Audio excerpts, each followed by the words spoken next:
నమస్కారం. ఈరోజు మనం ఎన్సీఈఆర్టీ ఇంగ్లీష్ పాఠ్యపుస్తకం ఉంది కదా, అందులోంచి ఒక మంచి కథను కాస్త లోతుగా పరిశీలిద్దాం. ఓహ్! బావుంది. ఏ కథ అది? కథ పేరు how the dog found himself a new master. ఇది వినడానికి సరదాగా ఉంటుంది. ఇంకా ముఖ్యంగా మన తెలుగు మీడియం నేపథ్యం నుంచి ఇంగ్లీష్ నేర్చుకునే వాళ్లకు, అంటే పోటీ పరీక్షలకు సిద్ధమయ్యే వాళ్లకు ఉపయోగపడేలా. గ్రామర్ పాయింట్స్ అంటారా? అవును. అందులోని భాషా విశేషాలు, ఆ వ్యాకరణ అంశాలు, వాటిపై దృష్టి పెడదాం. సరే, మొదలు పెడదామా? తప్పకుండా. సరే, కథ చాలా సింపుల్గా ఉంటుంది. ఒక కుక్క ఉండేది. పాపం దానికి ఒంటరిగా తిరగడం అస్సలు నచ్చలేదు. అంటే ఇంగ్లీష్లో అన్నట్టు ఇల్ ప్లీజ్డ్ అన్నమాట. అసంతృప్తిగా ఉంది. హ్మ్. తనకంటూ ఒక యజమాని కావాలనుకుంది. అది ఎలా ఉండాలి? Stronger then any one on earth. భూమి మీద అందరికన్నా బలమైన వాళ్ళు కావాలి.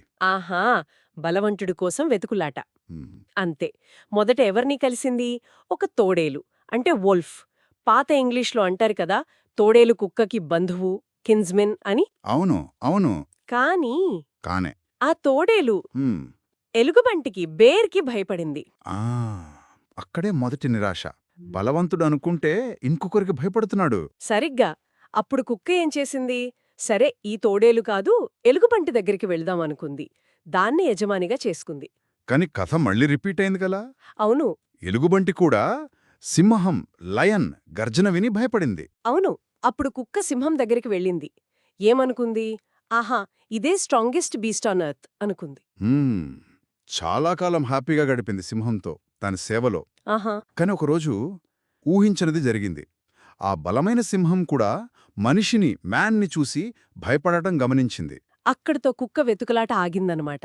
అసలైన బలవంతుడు దొరికాడు అనిపించింది. అంతే. చివరికి ఆ మనిషే అందరికంటే బలవంతుడని నమ్మి అప్పట్నుంచి ఈ రోజు వరకు మనిషికి అత్యంత నమ్మకమైన తోడుగా మారింది. ఈ కథ ఒక రకంగా డొమెస్టికేషన్ ప్రాసెస్ని సరదాగా చెప్తుంది. నిజమే. అంటే శారీరక బలం ఒక్కటే కాదు, బహుశా తెలివి, ఆధిపత్యం ఇవి కూడా లెక్కలోకొస్తాయనేమో అనిపిస్తోంది కదా, కుక్క కోణం నుంచి. అవును, ఆలోచించాల్సిన విషయమే. కథలో కొన్ని ముఖ్యమైన ఇంగ్లీష్ పదాలు కూడా ఉన్నాయి, గమనించారా? ఉన్నాయి. ఉదాహరణకి ఫియర్స్ అంటే తీవ్రమైన, భయంకరమైన అని. ఇంకా డార్టెడ్ అంటే వేగంగా కదిలింది, దూసుకుపోయింది అని. సేవలో చేరడం అనడానికి టేకప్ సర్వీస్ విత్ అని వాడారు. డేర్డ్ అంటే ధైర్యం చేయడం. క్లిఫ్, కొండచర్య, ఇలాంటి పదాలు సందర్భంతో నేర్చుకుంటే వొకాబులరీ బాగా పెరుగుతుంది. ఖచ్చితంగా. సరే, మరి మనం ముఖ్యంగా అనుకున్నది వ్యాకరణం కదా, పోటీ పరీక్షల కోసం. అవును, అక్కడికే వస్తున్నాను. పాఠంలో వర్కింగ్ విత్ లాంగ్వేజ్ అని ఒక సెక్షన్ ఉంది. అందులో కొన్ని మంచి అంశాలున్నాయి.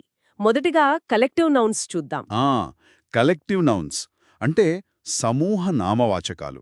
ఒకే రకమైన వాటి గుంపును సూచించే ఒక పదం. అంటే ఇప్పుడు ఆవులు గుంపుగా ఉంటే మంద అంటాం ఇంగ్లీష్లో. అ హర్డ్ ఆఫ్ కౌస్. అలాగే చేపల గుంపును అ స్కూల్ ఆఫ్ ఫిష్ అంటారు. ఓ, స్కూల్ అంటే బడి అనే అనుకుంటాం మనం సాధారణంగా. అవును. కానీ ఇక్కడ చేపల గుంపు అని అర్థం. అలాగే గొర్రెల మందకు అ ఫ్లాక్ ఆఫ్ షీప్, తోడేళ్ల గుంపుకు అ ప్యాక్ ఆఫ్ వూల్వ్స్. ఆ, ప్యాక్ ఆఫ్ వుల్వ్స్ ఇది విన్నాను. మరి ఓడల సమూహానికి? A fleet of ships. ఇలా చాలా ఉంటాయి. ఇవి నేర్చుకోవడం ముఖ్యం. ఎందుకు? అంటే పరీక్షలలో ఎలా అడుగుతారు? సాధారణంగా ఫిల్ ఇన్ ద బ్లాంక్స్ లాగా అడుగుతారు. ఉదాహరణకి a of ships sailed into the harbour అనిచ్చి కింద ఆప్షన్స్ ఇస్తారు. అక్కడ ఫ్లీట్ అని గుర్తించాలి. అర్థమైంది. కేవలం ఖాళీలు పూరించడానికేనా? కాదు కాదు. ఇది సబ్జెక్ట్ వర్బ్ అగ్రీమెంట్లో కూడా చాలా ముఖ్యం. అంటే the flock of sheep is grazing అంటామా, ఆర్ గ్రేజింగ్ అంటామా?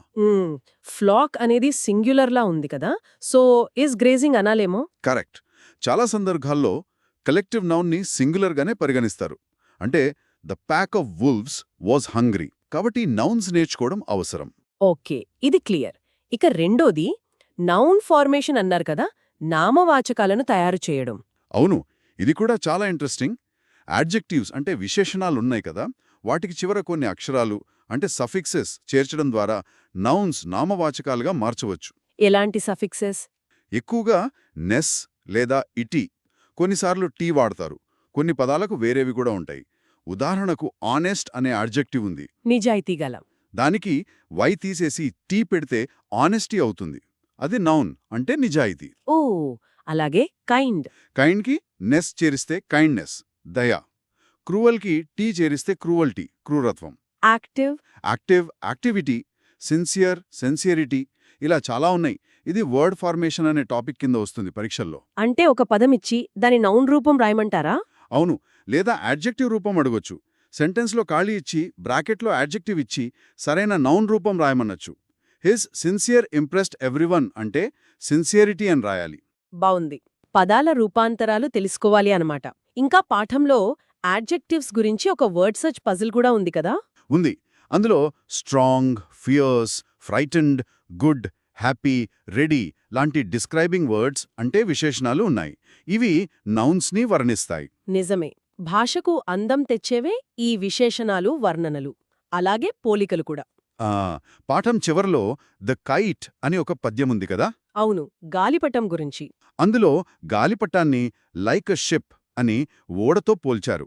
ఇలా లైక్ లేదా యాజ్ ఉపయోగించి చేసే పోలికను ఇంగ్లీష్ గ్రామర్లో ఏమంటారు?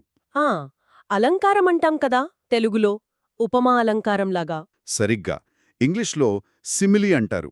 ఇది కూడా ఫిగర్స్ ఆఫ్ స్పీచ్ విభాగంలో ముఖ్యమైనదే. ఓకే, అద్భుతం. అంటే మొత్తంగా చూస్తే ఈ ఒక్క పాఠం నుంచే మనం కుక్క కథతో పాటు ఇంగ్లీష్ గ్రామర్లో కీలకమైనవి, ముఖ్యంగా పోటీ పరీక్షల కోణంలో ఉపయోగపడే కలెక్టివ్ నౌన్స్, తర్వాత సఫిక్సెస్తో నౌన్ ఫార్మేషన్, యాడ్జెక్టివ్స్, ఇంకా సిమిలీ లాంటివి కూడా నేర్చుకున్నాం. అవును, ఈ వ్యాకరణ సూత్రాలు, కొత్త పదాలు ఇవన్నీ ఇంగ్లీష్ భాష మీద పట్టు సాధించడానికి, పరీక్షల్లో మంచి మార్కులు తెచ్చుకోవడానికి చాలా అవసరం. నిజమే. ఇక ముగింపుగా ఒక్క విషయం. కథలో సింహం కూడా మనిషికి భయపడింది కదా. అది వేల ఏళ్ల నాటి కథ అనుకుందాం. కానీ ఈ రోజుకి కూడా వన్యప్రాణులకు మనుషులంటే ఎందుకంత భయం? వాటి జీవితాలపై మన ప్రభావం ఎలా ఉంది? ఇది మనం ఆలోచించాల్సిన ప్రశ్నేమో. అవును, అది నిజంగా ఆలోచించాల్సిన విషయమే.